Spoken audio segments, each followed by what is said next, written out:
Hello, in this lesson we are going to learn about the process called mining, whether that's Bitcoin mining or some sort of other cryptocurrency mining. What is it? First of all, let's just do a brief recap on Bitcoin. So Bitcoin,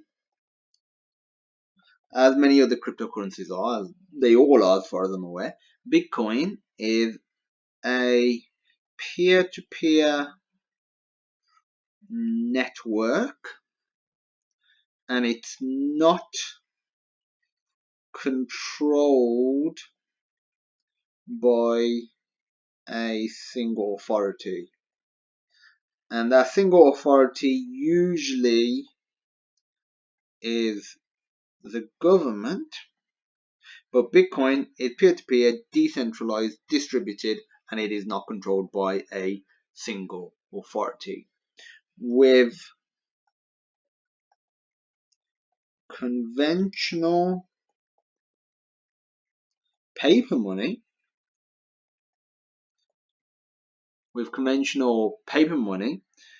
a central authority such as the government authority decides when to print,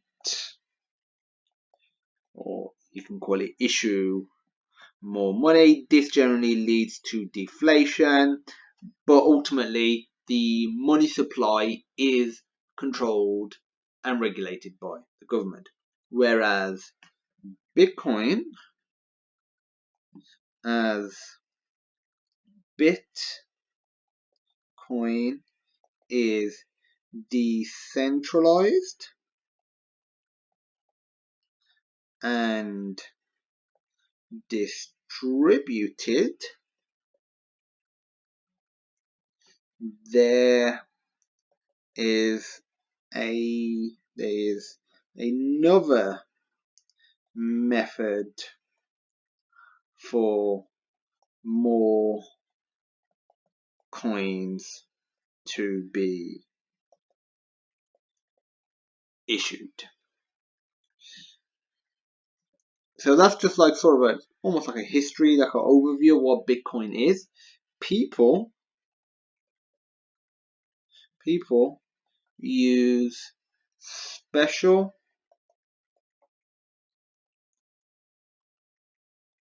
software to solve math problems. If you want to learn more about this, feel free to check out my other lessons. But all you need to know is these people are referred to as miners, hence the name mining, Bitcoin mining. Miners are rewarded with Bitcoin for solving the mathematical problems, and they're not always rewarded with a whole Bitcoin. A lot of the time they are a fraction of Bitcoin. It could be 1.0789 of a Bitcoin, for example. So it's not always a whole number. So miners are rewarded with Bitcoin for mining. But again, what are they doing? What are these mathematical problems being solved for? It is for the verification and improvement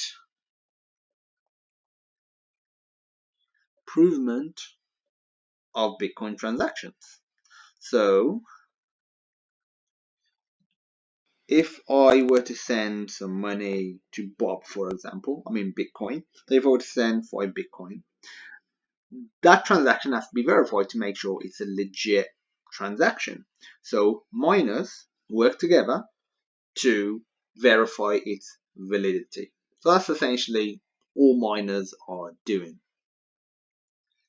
And the the incentives, aka getting rewarded in Bitcoin, attract more miners. More miners make the system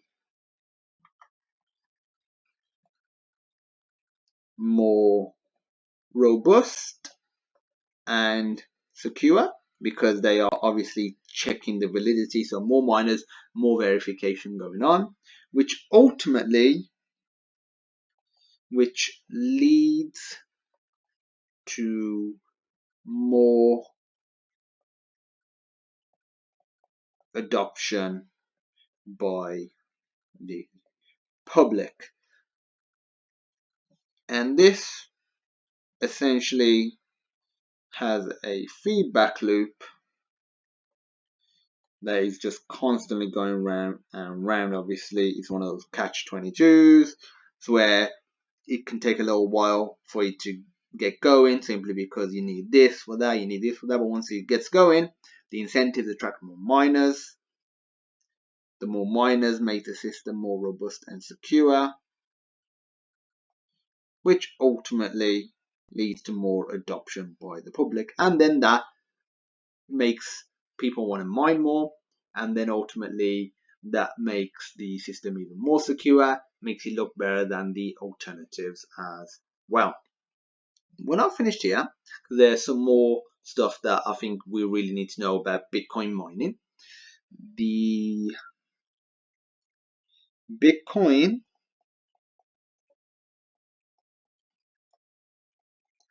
network is the Bitcoin network automatically changes the difficulty of the maths problems that the miners are solving, and this is dependent, so it depends on how fast the problems are being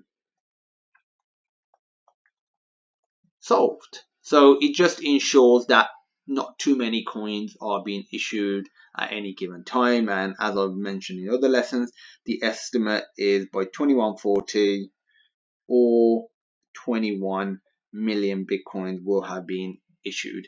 And post that, the incentives won't be for earning new Bitcoins. It'll just be sort of as a reward. They'll be using transaction reward. So it will slightly change, obviously, the closer we get to that date and when we do hit that date, but there will still be incentives. And I'm sure, because we have over 100 years before we hit this date, that more incentives will be implemented into the system to keep miners, well, solving it. So just one last thing. You might be thinking, can I do this? Can I mine? Technically, yes. Originally, normal CPUs or normal processors in a computer were sufficient for mining. They could easily solve the mining mathematical algorithms. But then as the difficulty increases, remember I said the difficulty increases automatically in the network. So depending on how fast the problems are being solved, miners realized graphics cards were faster at solving the problems. So you're thinking, yay, let's use graphics cards. Only problem with that is they got very hot, and this is the main thing, used a lot of electricity. So in many cases, the actual cost of mining or the rewards that you was given was outweighed by the actual cost of just the electricity. And that's ignoring if you were to purposely buy and build a computer system for mining. And it wasn't just single GPUs, people were using multiple GPUs in some crazy configuration. You just have to Google Bitcoin mining, you'll see some amazing and crazy configurations. Then ultimately, this led to something called an ASIC card, which is it's short for Application Specific Integrated Circuit chips. Basically, processors that were designed just for the process of mining. These were very fast, a lot faster than the processors and even faster than GPUs, and very efficient in terms of the electricity.